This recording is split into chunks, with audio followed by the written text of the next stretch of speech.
కాబట్టి మీరు ఇలాగూ ప్రార్థన చేయండి అని యేసు ప్రభు తన శిష్యులకు ప్రార్థన నేర్పాడు. యేసు ప్రభు తన శిష్యులకు బోధించడం నేర్పలేదు, కానీ ప్రార్థించడం నేర్పాడు. ఎందుకంటే యేసు ప్రభు గొప్ప ప్రార్థనాపరుడు. ఆయన రాత్రంతా పెనుగులాడేవాడు. అరణ్యంలో ఒంటరిగా దేవునితో పెనుగులాడాడు. ఆయన ప్రార్థన చేస్తూ, కన్నీరు గారుస్తూ, అంగలాడుస్తూ, రోదన చేస్తూ ఆయన ప్రార్థన చేశాడు గనక రాత్రంతా యేసు ప్రభు ప్రార్థన చేశాడు. వేకును లేచి యేసు ప్రభు ప్రార్థనలో గడిపాడు. ఆయనకు సమయం ఉంటే ఆయన కొండ మీద ప్రార్థనలో గడిపాడు. ఆయన ప్రార్థన చేశాడు గనక యేసు ప్రభు తన శిష్యులకు ప్రార్థన నేర్పుతున్నాడు.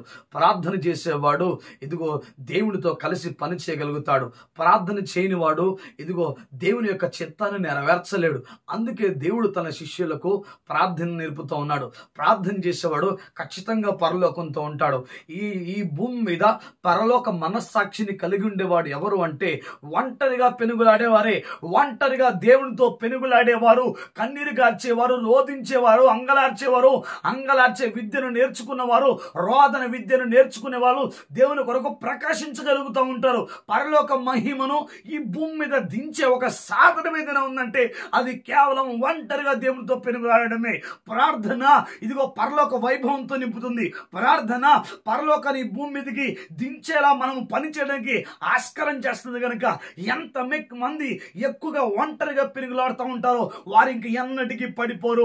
ఇదిగో పడిపోకుండా పరిశుద్ధంగా జీవించాలనుకుంటున్నావా? దేవుని చిత్తం జరిగించాలనుకుంటున్నావా? దేవుని కోసం పని చేయాలనుకుంటున్నావా? దేవుని యొక్క మహిమను ఈ భూమి మీద చూపించాలనుకుంటే ఒకే ఒక్క సొల్యూషన్ ఉంది. అదేంటిదంటే ప్రార్థన. ఒంటరిగా ఉన్నా, వేదనతో ఉన్నా, భయంతో ఉన్నా, దుఃఖంతో ఉన్నా, ఎటువంటి పరిస్థితుల గుండా నువ్వు వెళ్తున్నప్పటికీ ఇదిగో ఈ ప్రార్థనను మనల్ని దేవునితో కలుపుతుంది కనుక ఎంత ఎక్కువగా మన జీవితాన్ని ప్రార్థనకు అప్పగించుకుంటామో మనము దేవుని మహిమను చూస్తూ ఉంటాము. కనుక ఈ యొక్క ప్రార్థన జీవితాన్ని మన జీవితంలో అలవరుచుకుందాం. And may God bless you all and may God bless our India.